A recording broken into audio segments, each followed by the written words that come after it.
Welcome to South Charlotte Sports Report Live. My name is Trip Rokes, and as we have done all throughout the pandemic, we've had a ton of student athletes on here and a lot of exciting guests, and got a very exciting one today joining us via phone. No video today, but Homar Ramirez, the director of North Carolina Independent School Athletic Associations. How are you doing today? It's a good day. Thanks for having me. Good. Talk a little bit about your role as the as head of NCISAA and what that exactly means. People are so familiar with North Carolina High School Athletic Associations, but there's a whole different organization. And why don't you just give us a little background on that? Sure.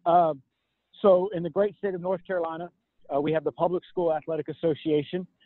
Ms. Q. Tucker is the commissioner of that organization. That's the group that oversees the playoffs and the championships for the public schools. And in the private sector, we have that same model. And I have the privilege of overseeing our playoffs, our state championships, and in the regular season play for 98 independent private schools in our great state, plus outskirts of Georgia and South Carolina. That's right. We do bring a couple folks in from out of state for this organization, don't we? Yes, sir. It's a lot of fun to tell people that we are North Carolina plus Georgia and South Carolina. That's right. Well, let's talk a little bit. Today is July 16th. Obviously, everyone listening to this knows what we're going on with the coronavirus. Where do private schools stand as we speak right now and with the virus? I know that most of the ones here around Charlotte are doing preseason training and things like that, but you want to talk a little bit about where things stand right now? Yes, sir. We have guidelines that we have provided our member schools, similar to all state associations, giving them some guardrails as to how to come back, re-socialization, if you will. And schools are given the prerogative to get as interactive as they want or to go as slow as they want. We recognize that this pandemic impacts communities in different ways. And we want to give the flexibility to our independent schools to come back safely and come back at a pace that makes sense for their community. Exactly. Now, talk a little bit about some of the I'm sure you're in touch with a lot of the athletic directors. Can you share a few success stories of how that preseason training is going? Yes, sir. The success stories is that we're out playing. Right. Exactly. No doubt. That's what we're excited about trying to do is do that in a safe manner. And once we can do that, then we can start interacting with other schools and just doing more. So I would tell you that's the success story for us is just getting kids back out, reacclimating them, being safe. Schools are doing it in different ways. So there's no one set manner. But Trip, that's again, the simple statement is that we're excited that people are re-socializing. There's no doubt. Everyone watching knows that I have a high school son, and just the fact that being around the friends and being able to do a little bit more than he could do back in March and April is the success story. There's no doubt about that. And I think most of these kids are willing to do whatever it takes to remain safe, just to have that opportunity to be on the field or back inside of a volleyball gym or whatever. Don't you think so? Absolutely. And we have great athletic administrators. We have a ton of help with our sports medicine advisory committees and athletic trainers.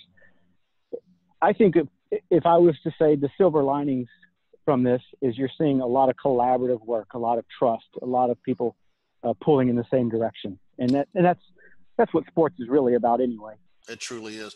Now, you said something earlier that you conduct the championships. So I don't know if I'm reaching here and asking this. Does that mean that if some of these schools inside of that are members of your organization decided they were going to have a football season and play games, they could do that without playing towards a championship if that were the case? There's nothing that – do you understand what I'm asking? They could actually begin their season – I don't want to mention a school A in Charlotte and school B in Greensboro. They have the right at this point to go ahead and begin playing football games right now. And then at a later point, you'll decide what happens with the championships. Is that a safe statement? I think that's somewhat accurate. I would, if I could change a little bit of what you said, in our regular season, all of our contests work towards playoff seeding. Right. And so schools, if they're going to be playing, have to be playing in our association under our rules and regulations. So schools can't just kind of go off and do their own thing.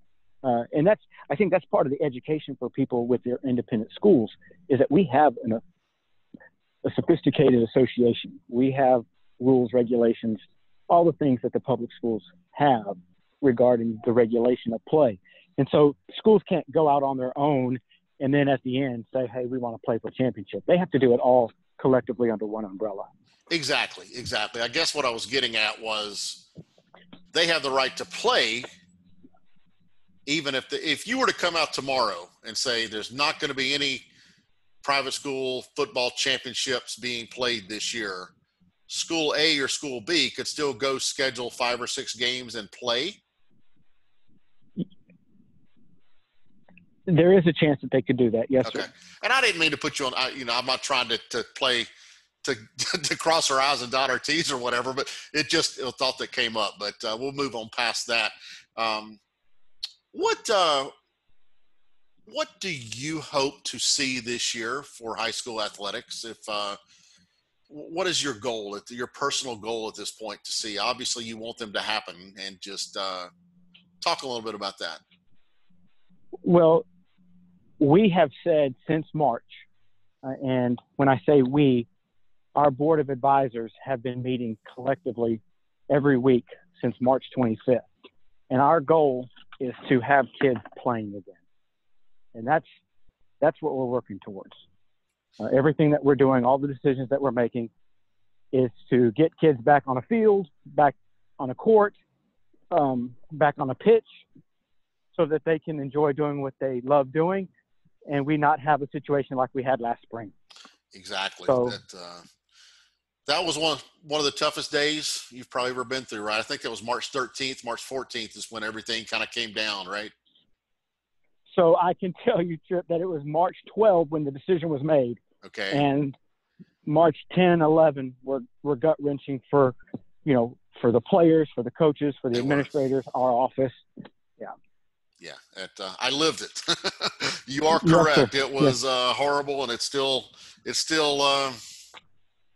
hurts. But there are better days ahead, and I think you and I both believe that. And I think you and I and all the good athletic directors in the North Carolina Independent School Athletic Association are going to work together and work towards those better days, and look forward to the day that the very next time that you can hand somebody a state championship plaque. When people ask me what do I get to do for a living, I tell them I have the greatest job on the planet. I get to give young people reward for their hard work. And I said the difficulty in my job is that I have to give the runner-up kids the same, we're there with them, and it's just gut-wrenching. But I can tell you, going through last spring, we don't ever want to experience anything like that again. So all the efforts that these great ADs are putting in, and the coaches and the players, is so that we can get back on the field, for sure. Well, I tell you what, on behalf of every student at all of these schools that are part of your organization, I want to say thank you. It does take a leader, and more importantly, it takes a leader that will find a way to get to yes instead of accepting no. And there's a lot of belief in your abilities and a lot of belief in the board. And good luck as we navigate the next couple of weeks. And I tell you what, I look forward to seeing you the next time you hand out one of those plaques. You bet. Look forward to doing this again. Thanks for all you're doing for us. Thanks for having a good day. This is Trip Oakes with the South Charlotte Sports Report Live. Thanks for joining us with Homar Ramirez. We'll be back again with our next guest soon. Thank you, and have a great day. Thanks, sir. I appreciate it. Hey, you take care. Good night, or good afternoon. Bye-bye. Bye-bye.